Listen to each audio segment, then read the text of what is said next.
Hot করে কেউ বলবেন না এটা খাসির মাংস। এটা খাসির মাংস নয়, এটা খাসির মাংস থেকেও মজাদার। শীতের সময় এটা খেতে এত সুস্বাদু যে বলে বোঝাতে পারবো না। এটা হলো বড় শঙ্কর মাছ বা শাপলা পাতা মাছ। তার জন্য এই মাছগুলোকে প্রথমে ভালো করে ধুয়ে এনেছি। এরপরে হলুদ, লবণ আর কিছুটা পাতিলেবু মিশিয়ে নেব। আর রান্নাটা হবে কিন্তু মানকচু দিয়ে। মানকচু আর আলু কেটে রেখেছি। মাছগুলোকে খুব হালকাভাবে ভেজে নিতে হবে। তবে না ভাজলেও হয়, কষিয়েও রান্না করা যায়। তবে ভাজলে কি হয়, এই মাছের হালকা একটা গন্ধ আছে, আষ্টে গন্ধ, সেটা চলে যাবে।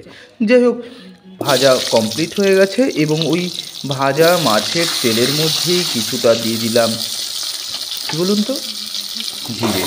জিরে দেওয়ার পরে এরপরে কেটে রাখা সেই মাংসের মতন করে আলু আর কচু দিয়ে দেওয়া হলো। এরপরে দিলাম আদা বাটা, রসুন বাটা আর একটা পেঁয়াজ। এই কটা বাটা দিয়ে ভালো করে আলুর সঙ্গে আর কচুর সঙ্গে কষিয়ে নেওয়া হবে। এরপর দেওয়া হবে বিভিন্ন বাটা মশলা। এখানে কিছুটা জিরে, কিছুটা কাঁচা লঙ্কা, কিছুটা আদা, এই কটা বাটা দিয়ে আরেকটু কষিয়ে নিতে হবে। কষানোর পরে দিয়ে দিতে হবে পরিমাণ মতন হলুদ আর লবণ। মাছের মধ্যে কিন্তু আগে লবণ মাখিয়ে রেখেছি, তাই একটু খেয়াল করে দিতে হবে। যাই হোক, বেশ মাংসের মতন যখন কষানো হয়ে যাবে তখন দিয়ে দিতে হবে মাঝারি সাইজের দুটো টমেটো। একদম খাসির মাংস যেমন রান্না করে ঠিক একই স্টাইলে রান্না করতে হবে।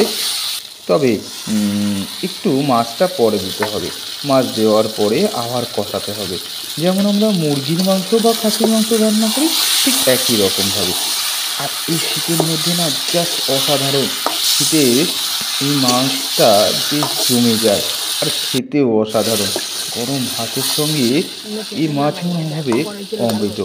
অবশ্যই বাজারে গেলে বড় ধরনের যদি শঙ্কর মাছ পান তাহলে কিন্তু আনতে ভুলবেন না। ব্যাস দেখুন, মোটামুটি কষিয়ে আসা হয়েছে। তারপরে অল্প পরিমাণে জল দেওয়া হবে। ব্যাস, জল দিয়ে সবার শেষে একটু টাটকা ধনেপাতা।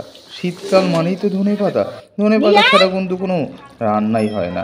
যাই হোক, আমাদের রান্না প্রায় কমপ্লিট। এদিকে গরম ভাত রেডি হয়ে গেছে। এবার এক টুকরো মাছের সঙ্গে শীতের হালকা রোদ্দুর, জাস্ট কথা হবে না। দেখছেন, দেখতেই কি ডিলিশিয়াস। ভালো থাকবেন, সুস্থ থাকবেন, অবশ্যই চ্যানেলকে সাবস্ক্রাইব করবেন।